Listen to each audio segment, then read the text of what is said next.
Okay, so this is my second video about why I love the novel Infinite Jest by David Foster Wallace.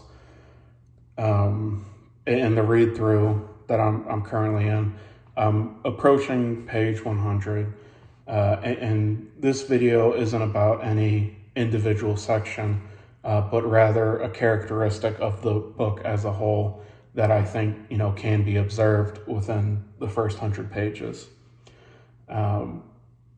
And the characteristic I'm talking about, and one that I find very interesting, is how this book will,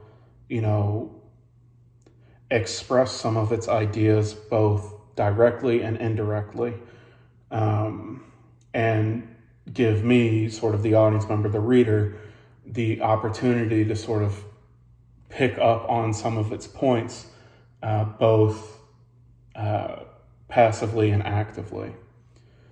And sort of when I say, like expressing its ideas directly, what I mean is like what's explicitly written on the page.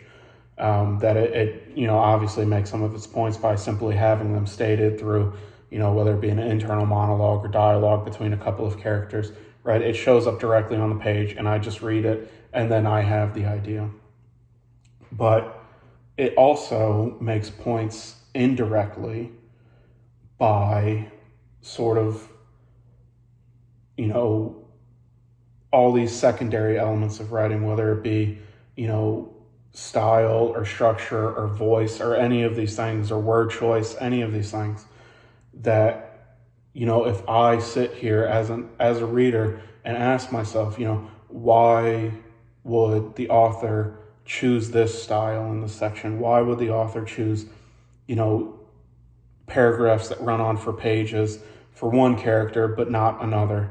That if I sit here and I ask myself these questions in a more active way, I can start to understand some of the points that it's making in maybe a more nuanced way or a more complete way. And I think this book is sort of excellent at doing this, making its points both directly and indirectly. And this is something I think that's observable, especially if you've read the book more than once, within the first 100 pages, where it indirectly presents an idea that it doesn't discuss explicitly until much later. And that idea is the differences, or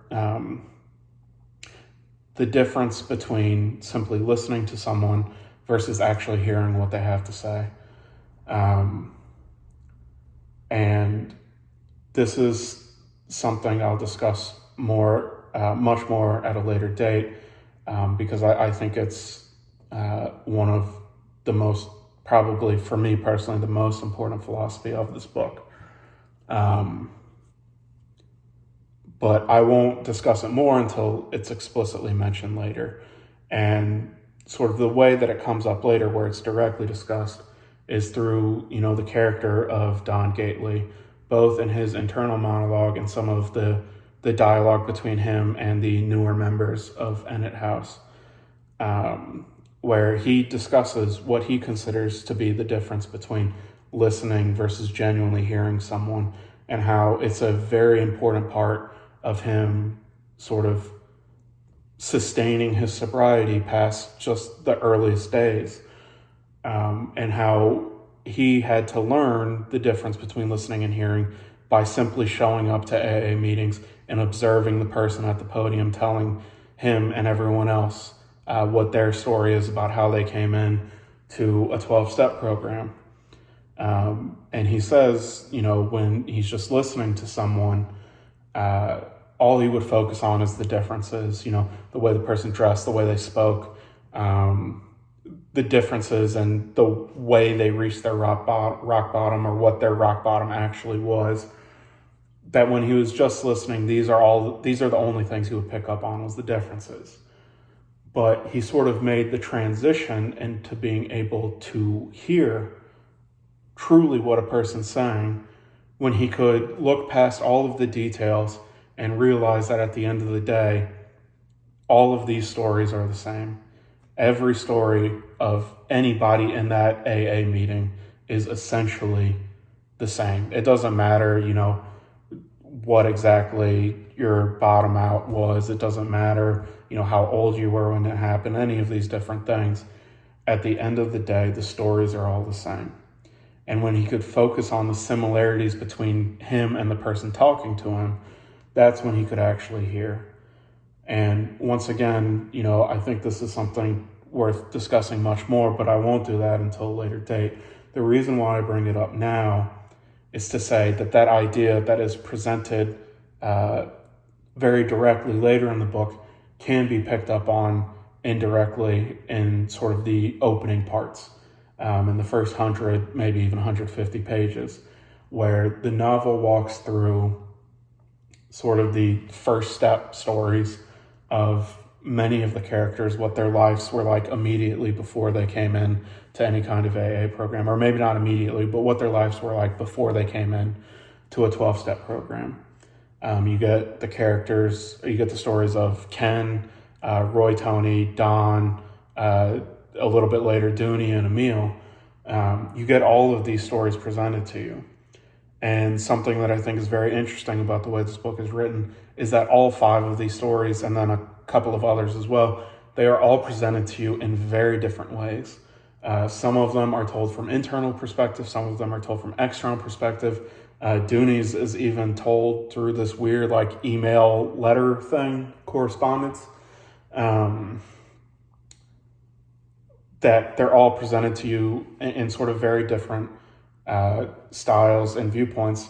Also, the voice of the characters discussing these stories is vastly different. Some of them, it is, the word choice is obviously way different, but also how much of a stream of consciousness it is versus a more pulled back observation. All of these stories are presented to you in very different ways. And I don't know it for a fact, but I think the reason why, the author, Dave Wallace, would choose to present these stories in a different way is to give the audience the ability to sort of pick up on that idea of the differences between listening and hearing sort of in a much more active way, where I, the reader, can come to this book and read all these stories, and how if I put them next to one another, how different they all seem, not just in substance, but in the way that they're written, how different they all seem, and how easy it is to see how all of them look nothing alike. But if I can just sort of get past that very surface level observation of them and focus on, what is actually happening, then I can see that, no matter how differently they're written, all of these stories are essentially the same. All of these stories are about people whose lives had reached such a desperate point that really the only thing they could do is show up to an AA meeting with all the humility they could muster and try to make it work. And so, sort of in the same way that the book expresses this idea later, right in through the character Don's monologue and dialogue, it's discussed explicitly later, it gives me the opportunity to pick up on this in a very indirect way much earlier on, the idea of being able to hear that these stories are all the same.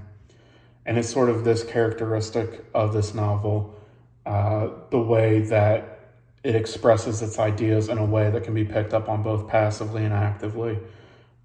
This is something that I definitely love about, the novel. So, yeah.